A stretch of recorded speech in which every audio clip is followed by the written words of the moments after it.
एक बार की बात है।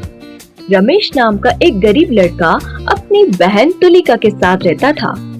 बचपन में ही उसके मम्मी पापा का एक कार एक्सीडेंट में मृत्यु हो जाने के बाद से ही अब बहन की सारी जिम्मेदारी रमेश के कंधे पर ही आ गई थी। लेकिन उसने अपनी बहन को कभी माँ बाप की कमी महसूस नहीं होने दी और उसकी हर ख्वाहिशों को पूरा करता रहा। तुलिका की एक आंख खराब थी, उसे एक आंख से दिखाई नहीं देता था, इसलिए रमेश ट्यूशन पढ़ाकर जो कमाई होती उससे घर चलाता था और बहन के इलाज के लिए पैसे इकट्ठा कर रहा था। रमेश को पढ़ने का बहुत ही शौक था और अपनी कमाई से जो कुछ पैसा बचता उसे किताब खरीदने में ही लगा देता था। भैया, अगले हफ्ते मेरे कॉलेज से सभी बच्चे पिकनिक जा रहे हैं, मैं भी जाऊं? लेकिन कॉलेज वाले इसके लिए कितने पैसे ले रहे हैं? भैया, 2000। 2000 रुपए? भैया, जाने दीजिए ना, मेरी सारी सहेलियां जा रही है। अच्छा बाबा, ठीक है, मैं तुझे 2000 रुपए दे दूंगा, लेकिन संभल कर जाना। ठीक है भैया। रमेश चिंता में पड़ जाता है कि इतनी जल्दी वो 2000 रुपए कहाँ से लाएगा। तब उसे याद आता है, हाँ, मैंने साइकिल लेने के लिए कुछ पैसे बचाया था, अभी तुलिका को दे देता हूँ, बाद में धीरे धीरे और इकट्ठे हो जाएंगे। अगले हफ्ते तुलिका पिकनिक पर चली जाती है और रमेश अपने कॉलेज जाता है। कॉलेज में रमेश के ज्यादा दोस्त नहीं होते, उसकी एक ही दोस्त होती है, रमा। रमा बहुत बड़े व्यापारी की बेटी होती है और वह मन ही मन में रमेश को बहुत पसंद करती है। ये बात रमेश अच्छी तरह से जानता है, लेकिन वह उससे दूर रहने की कोशिश करता था। हाय रमेश। हाय रमा। कल कॉलेज से सभी को नैनीताल घूमने लेकर जाया जा रहा है, तुम आ रहे हो ना? मैं वहाँ आकर क्या करूँगा, मेरे तो कोई दोस्त भी नहीं है। मैं भी नहीं हूँ तुम्हारी दोस्त। तुम मेरी बहुत अच्छी दोस्त हो, लेकिन मुझे नहीं जाना, तुम लोग जाओ। लेकिन तुम यहाँ अकेले क्या करोगे? मैं अकेला कहाँ हूँ, मेरी साथी है ना। कौन है वो भला? मेरी किताबें। सभी नैनीताल चले जाते हैं, पूरा कॉलेज सूना हो जाता है। रमेश दिन भर लाइब्रेरी में किताब पढ़ता रहता था। एक दिन वो कुछ किताब ढूंढते हुए एक किताब उसके पास आ गिरी। वे किताब देखने में बहुत ही पुरानी लग रही थी। रमेश को वो किताब बहुत पसंद आती है। वह किताब घर लेकर चला जाता है। घर आते ही वह देखता है उसकी बहन के आंख से खून निकल रहा है। क्या हुआ तुलिका? भैया, लगता है मेरी ये आंख भी मेरा साथ छोड़ देगी। नहीं नहीं, मैंने डॉक्टर से बात की है, तू बिल्कुल चिंता मत कर।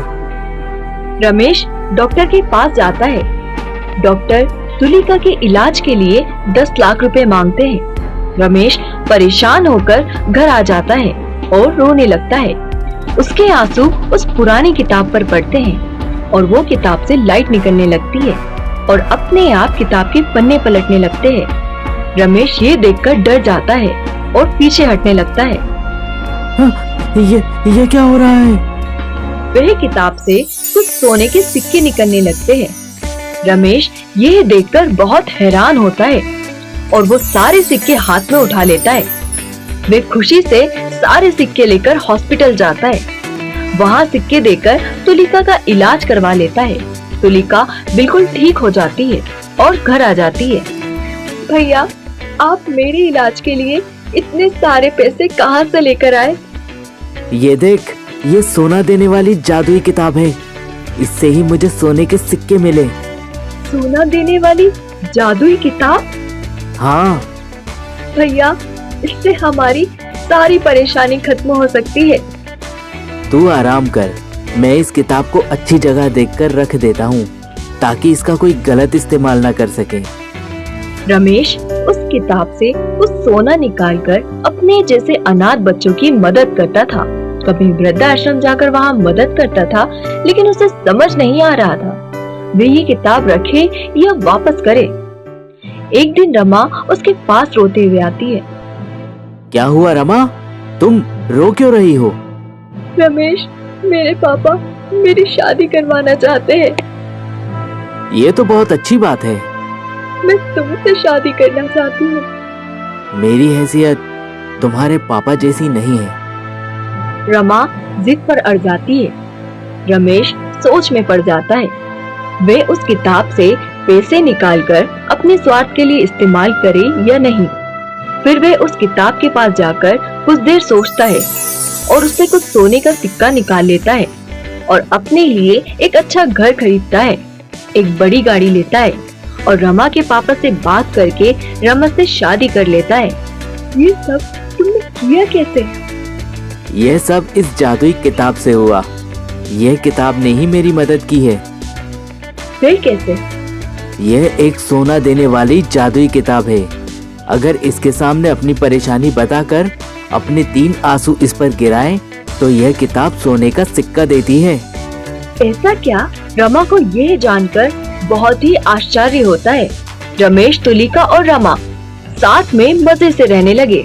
क्यों नहीं इस किताब से ज्यादा परेशानी बताकर ढेर सारे सोने के सिक्के निकाल लिए जाए, फिर हमारी सारी परेशानी खत्म हो जाएगी।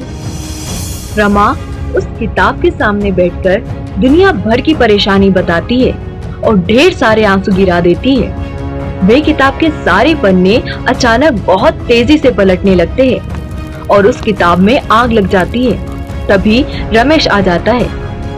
ये क्या किया तुमने? मैंने सोचा एक बार मैं ही सारी परेशानी बताकर ढेर सारे सोने के सिक्के निकाल लेती हूँ, लेकिन इस किताब में तो आग लग गई।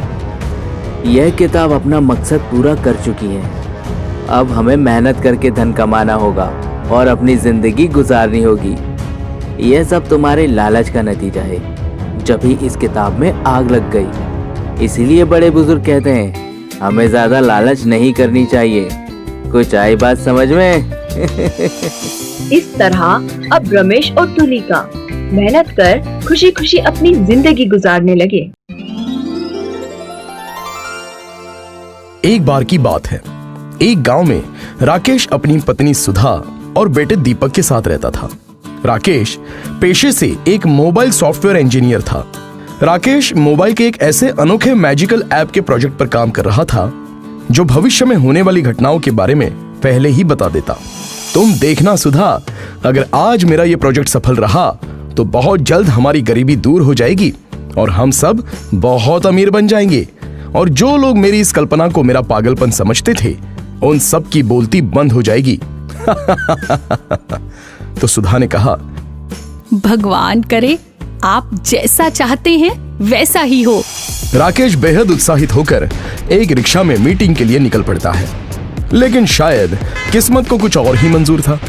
रास्ते में ही अचानक राकेश की कार का एक्सीडेंट हो जाता है और राकेश अपने दोनों पैर गंवा बैठता है और राकेश का सपना अधूरा रह जाता है। उसके बाद राकेश के परिवार पर गरीबी और दुखों का जैसे पहाड़ ही टूट पड़ा। राकेश मजबूरन अपने परिवार के साथ गांव में आकर रहने लगा। अपाहिजपन और बेरोजगारी के कारण अब राकेश कर्जे में पूरी तरह से डूब चुका था और अब उसके पास अपने इलाज और घर खर्च के लिए भी पैसे नहीं बचे थे और न ही वो कहीं नौकरी करने के लायक था। अपने परिवार के बुरे हालात को देखकर जब एक दिन राकेश बैठा आंसू बहा रहा था, तब सुधा आई और बोली, अजी आपको ये आंसू बहाना शोभा नहीं देता। आप तो बहुत हिम्मत वाले हैं। आप यही गांव में मोबाइल मैकेनिक की एक छोटी सी दुकान क्यों नहीं खोल लेते? याद है आपको, पहले हमारा फोन खराब होता था या घर की कोई चीज खराब होती थी तो आप कितनी आसानी से ठीक कर देते थे। इससे आपका मन भी लगा रहेगा और घर का कुछ खर्च भी निकल जाएगा। राकेश ने कहा, हाँ सुधा, तुम बिल्कुल ठीक कह रही हो। रहीम चाचा की दुकान भी खाली पड़ी है। मैं कल ही उनसे बात करके कुछ बंदोबस्त करता हूँ। और इस तरह राकेश ने अपनी छोटी सी मोबाइल रिपेयरिंग की शॉप खोल ली। अब राकेश की दुकान धीरे धीरे ठीक से चलने लगी थी और राकेश का घर खर्च भी आराम से निकल जाया करता था। और अब दीपक भी अपने पिता के साथ दुकान जाता और उनसे रिपेयरिंग का काम सीखता और पिता के काम में हाथ बटाता। एक दिन राकेश का एक दोस्त दुकान पर आया और राकेश को बेइज्जत करते हुए बोला, अरे राकेश, आखिर तुम अपने असली धंधे पर आ ही गए। मैंने तो पहले ही कहा था कि ये ऐप वैप बनाने की सनक छोड़ो, ये सब तुम्हारे बस की बात नहीं है। पर तुम्हारे सर पर तो अमीर बनने और नाम कमाने का भूत सवार था ना। चलो लेकिन कोई बात नहीं, देर आए दुरुस्त आए। ये लो, मेरा ये फोन भी ठीक कर देना, मैं थोड़े दिन बाद इसे लेने वापस आऊंगा। आए लोगों के ताने सुन सुनकर राकेश परेशान हो चुका था और उसने दोबारा ऐप बनाने की सोची। अब राकेश खाली टाइम में अपने बेटे के साथ उस ऐप पर काम किया करता और दीपक दुकान का काम संभालता। राकेश अब दिन रात मेहनत करता और एक दिन अचानक राकेश की तबीयत बहुत ही बिगड़ गई और देखते ही देखते अटैक से राकेश की मौत हो गई, जिसके बाद एक बार फिर से राकेश का परिवार सदमे से टूटकर बिखर चुका था। बहन और मां की सारी जिम्मेदारी दीपक के सर पर थी। बहन के कॉलेज की फीस भी भरनी थी, जिससे दीपक परेशान था। एक दिन जब दीपक दुकान खोलने गया तो उसे उसके पापा का मोबाइल मिला। दीपक ने उस मोबाइल को ऑन किया तो एक के बाद एक कई फोन आने शुरू हो गए। दीपक हैरान हो गया। परेशान होकर दीपक ने कहा, बस अब इस नंबर पर कोई भी फोन नहीं आना चाहिए। मैं कर्जदारों से परेशान हो चुका हूं, ऊपर से बहन की फीस कहां से भरूं? मैं ये सब इतनी जल्दी कैसे करूंगा? तभी फोन से आवाज आई, कमांड एक्सेप्ट, अब इसमें कोई फोन नहीं आएगा। तभी दीपक के मोबाइल पे फोन आया और उसे पता चला कि उसके बहन की कॉलेज की फीस भी जमा हो गई है। दीपक ये सुनकर हैरान हो गया कि ये चमत्कार कैसे हो गया। दीपक समझ गया कि ये सब उसके पापा के जादुई फोन का कमाल था। दीपक ने फौरन घर जाकर ये बात मां को बताई, लेकिन कोई दीपक की बात का भरोसा नहीं कर रहा था। राधा बोली, भैया अगर ऐसी बात है कि ये फोन आपके कहे हर काम को पूरा कर देता है, तो आप अभी मेरे लिए एक स्कूटी क्यों नहीं मंगवा देते? क्यों माँ? तभी फोन से आवाज आई, कमांड एक्सेप्टेड। और घर के बाहर एक सेल्समैन स्कूटी लेकर आता है और राधा को चाबी देते हुए कहता है, ये लीजिए मैडम, आपके द्वारा ऑर्डर की गई स्कूटी आपके घर के बाहर ही खड़ी है। इसका पूरा पेमेंट हो चुका है, आप बस यहाँ साइन कर दीजिए और इसकी ड्राइविंग का मजा लीजिए।